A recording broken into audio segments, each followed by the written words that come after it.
Hello আমার প্রিয় পরিবার, আসসালামু আলাইকুম। কেমন আছেন সকলে? আশা করছি ভালো আছেন, সুস্থ আছেন। আলহামদুলিল্লাহ আমি অনেক অনেক অনেক ভালো আছি। কিন্তু গলাটা আমার একদম ভালো নেই। বলতে গিয়ে গলাটা বসে গেছিলো। আপনারা যারা গতকালের ভিডিওতে দেখেছেন অবশ্যই হয়তো জানেন। কারণ কি জানেন? কয়েকদিন ধরে এই যে আমার বাবার বাড়ি মানে চাঁচলের জল, তারপরে ননদের বাড়ির জল সব মিলিয়ে মিশে একটা একাকার কাণ্ড। তো যাই হোক কিছু, কিছু দুঃখ খুশির জন্য হয়, তাই না? তো সকালবেলা এই যে আমি মা মিলেই বেরিয়ে পড়েছি হচ্ছে আমার ননদের বাড়ির যাওয়ার উদ্দেশ্যে। সাথে যাবে হচ্ছে নানি। আপনারা অনেকে হয়তো অনেক ভিডিওতে দেখেছেন নানিকে। এই যে ইনি হচ্ছেন আমার নানি শাশুড়ি। তো সকালবেলা মা এত তাড়াহুড়া করেছে, না একটা টিপ পরতে পেরেছি, না একটু লিপস্টিক লাগাতে পেরেছি। কোনো রকমে জাস্ট শাড়িটা জড়িয়ে একটা খালি হাত ঢুকিয়ে নিয়েছি। জানেন এই তাড়াহুড়োর মধ্যে দেখুন চুলগুলোও বাঁধার সময় নেই। মায়ের লেগেছে গিয়ে মেলা তাড়া। কারণ তার নাতির যে শূন্য, তাই না? আর এই ব্লগটা কিন্তু হচ্ছে গিয়ে শনিবারের। তো অনেক, অনেক ভিডিও জমে গেছে। এর মধ্যে কোনো এডিট কোনো কিচ্ছু করতে পারিনি। সমস্ত কিছু নিয়ে বসে পড়েছিলাম আজকে। তো ভাবলাম চলুন আমার পরিবারের সাথে আমি সেটা শেয়ার করি। তো আসার পরেই অনেক কিছু দেখাতে পারিনি। সকলের জানেন তো অনেকদিন পর গেলে যা হয় এই যে দিদি, তো আমাদেরকে কিছু টিফিন দিয়েছিল খাওয়ার জন্য, তারপরে মানে শরবত। আর এই যে একটা ছোট্টখানি মিষ্টি গোলুমোলু ওকে আমি নিচ্ছিলাম, কিন্তু ওই তো আমাকে চেনে না, অচেনা লোক যেহেতু সেই কারণে সে আমার কাছেই আসেনি। একবার এখানে দেখিয়ে দিলাম এই যে এত কিছু আমাদের আনাজগুলো মানে যেগুলো কোয়াশ, পটল, আলু, শসা মানে বাঁধাকপি সমস্ত কিছু কিন্তু রেডি। তো এই করতে করতে আমাদেরকে তো দিদিভাই খেতে দিয়েছিল। পটল আলু ভাজা ছিল, ডাল দিয়ে সজনের একটা তরকারি ছিল, ছিল পাঙ্গাস মাছ আর ছিল ডিম ভাজা আর শসা গাজর মানে স্যালাড যেটা হয়। তো এত কিছু তো মানে খাওয়া দাওয়া করলাম। এবার চলুন আপনাদের দেখিয়ে আনি প্যান্ডেলটা। দেখুন প্যান্ডেলের কাজ কিন্তু শুরু হয়ে গেছে, হ্যাঁ। আর রবিবার ছিল কিন্তু খাওয়া দাওয়া। আর শনিবারে আমরা গেছিলাম মানে আমি আর আমার শাশুড়ি মা। তো আয়নার আব্বা তো যেতে পারেনি, মানে পরে যাবে। ও বিশেষ একটি কারণে সেই আগের দিন যেতে পারিনি। তো যাই হোক এখানে এসে লেগে পড়েছে কাজে, মা তার নাতিকে নিয়ে সামলাতে ব্যস্ত। আর আমি তারপরে আমার সন্মা, তারপরে যে নানি সবাই মিলে আলু কাটছিলাম, কেউ বাঁধাকপি, কেউ কি বলে ওটা মানে মেশানো সবজিতে যা যা দেওয়া হয় শসা থেকে শুরু করে সমস্ত কিছু। ক্যামেরাম্যানের বড্ড হবে জানেন, তাই নানিকে দিয়ে আজ এই কাজটি করাতে বাধ্য হলাম। নানিকে দিলাম আজকে ক্যামেরা করতে, সে জীবনে কোনো দিনও মোবাইল ধরেনি। মোবাইল তো মানে দূরের কথা, সে কোনোদিনও নাড়েওনি পর্যন্ত, ঠিক আছে? তো যাই হোক আজকে আমি সাহস জগালাম, অনেকক্ষণ ধরে বলছি যে ক্যামেরাম্যান নেই, কোনো কিছু নেই, তুমি প্লিজ আমাকে ভিডিওটা করে দাও। আর আমার পরিবারের সাথে তো আমাকে সমস্তটা শেয়ার করতে হবে। নানি খুব আনন্দ পেয়েছে, আমি আলহামদুলিল্লাহ অনেক অনেক খুশি। জানেন নানি অনেকটা আনন্দ হয়েছে। সত্যি গ্রামের সহজ সরল মানুষ যেমন হয়, তাই না? বলছে কইনা, আমাকে বলে কয়না করে, ঠিক আছে? মানে আমাদের গ্রামের ভাষায় কিন্তু বর কয়না এগুলো বলে। তো নানি যেহেতু লাগে সেই কারণে বলছে যে কয়না তো তো দেখা যা আগেই, এরকম করে বলছে, ঠিক আছে? আর ওদিকে দিদি কিন্তু মুচকি হাসছে, যেহেতু ব্লগ করছিলাম। আর এখানটায় শর্মা শসা টসা সমস্ত কিছু কাটছে। গলাটাতে এত ব্যথা করছে না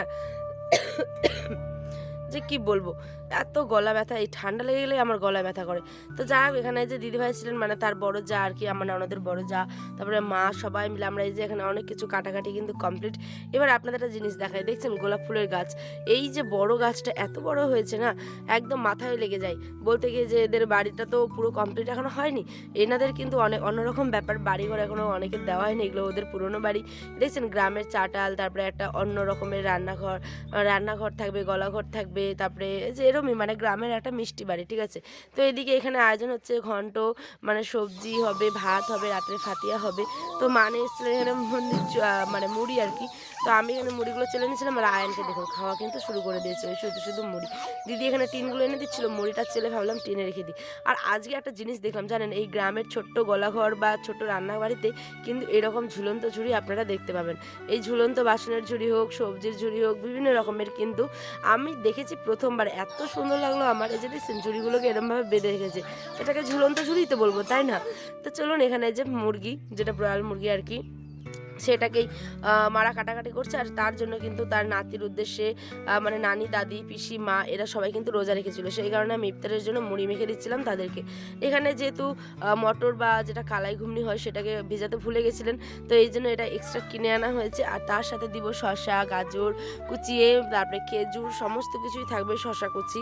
এখানে এক বোতল তেল ঢেলে দিচ্ছি, যেহেতু গামলিতে এক গামলি মানে মুড়ি মেখেছি, তো যারা রোজা করেছে তারা তো খাবে, আর এক্সট্রাও কিন্তু অনেকজন খাবে, সেই কারণে যে দাদা ভাইরা এসেছেন কাজ করতে তাদেরকেও দেওয়া হবে। তো চলুন মুড়িটাকে চটপট করে মেরে নিই। তো এই যে ঘুগনিটা দিলাম, তারপরে দিলাম হচ্ছে গিয়ে এটা কিন্তু বাজার থেকে কেনা ঘুগনি, ঠিক আছে? পেঁয়াজ কুচি, গাজর কুচি সমস্ত কিছু। আর এনাদের বাড়ির অনেক রকম নিয়ম যেগুলো হয়তো আমরা অনেকে জানি না। আমাদের বাড়িতে এত নিয়ম নেই। কিন্তু যাই হোক, ওগুলো নাইবা শেয়ার করলাম, ভালোটা শেয়ার করি, তাই না বলুন? আমরা তো সুখ দুঃখ নিয়েই জীবন আমাদের। তো চলুন, আমাদের জীবনের সাথে মিশে গেছেন আপনারাও আমার নতুন একটি পরিবার। আর একটু দিয়ে দিলাম হচ্ছে কি লবণ। চলুন, গল্পের মাঝখানে বলতে বলতে সমস্ত কিছু দিয়েই মেখে নিলাম। আর আমার নতুন পরিবারের সদস্য হওয়ার জন্য আপনাদের কাছে বিনীত অনুরোধ, যারা যারা দেখছেন অবশ্যই ব্লগটি যদি ভালো লাগে লাইক করবেন, সাবস্ক্রাইব করবেন, পাশে থাকবেন, কারণ আপনাদের ভালোবাসা ছাড়া কোনো কিচ্ছু না। চলুন, মুড়িটা এখানটায় হয়ে গেছে। এরপরে এটাকে একটু প্লেটে সবারই দিয়ে দেবো, মানে থালিতে। গ্রামের ভাষায় এটাকে কিন্তু আমরা থালি বলি। যাই হোক, এই যে থালি বা থালা, এতে সমস্ত কিছু মুড়িগুলো দিয়ে দিলাম। আর এইখানটায় মারা বসে পড়েছে হচ্ছে গিয়ে মুরগিটা কাটার জন্য। তো যেহেতু এখন রাতে ফাতিয়া হবে, মাংস হবে, সবজি, ভাত, সেমাই, ক্ষীর সমস্ত কিছু হবে। তো এখানটায় মা লেগ পিসগুলো কাটছিল, আর আমরা কিন্তু বসে খাচ্ছিলাম হচ্ছে গিয়ে মুড়ি। তার মাঝখানেও আপনাদের যেটুকু পেরেছি ওইটুকু শেয়ার করেছি। কি আর করা যাবে, জানেনই তো, অনুষ্ঠান বাড়ি হলে হাজার একটা কাজ, হাজার একটা লোকের। এত লোক আসছে, সবাই দেখছে, আনন্দ করছে, ওদের সাথেও গল্প করছে, আর সবাই তো ক্যামেরার সামনে আসতে চায় না, তাই না? তো মুড়ি খাওয়ার পরে এই যে চা খেয়ে নিলাম, ওইটুকু চাই আমার পোষালো না বলে আমরা যেহেতু গ্লাসে চা খাই, আবার গ্লাসে চা নিয়ে নিয়েছি। তো চলুন, আজ এই পর্যন্ত, দেখাবো অন্য একটি ব্লগের। সকলে আল্লাহ হাফেজ, সকলে ভালো থাকবেন, সুস্থ থাকবেন। আর এদিকে কিন্তু ফাতিয়া হচ্ছিল। আল্লাহ হাফেজ, সকলে ভালো থাকবেন, আল্লাহ।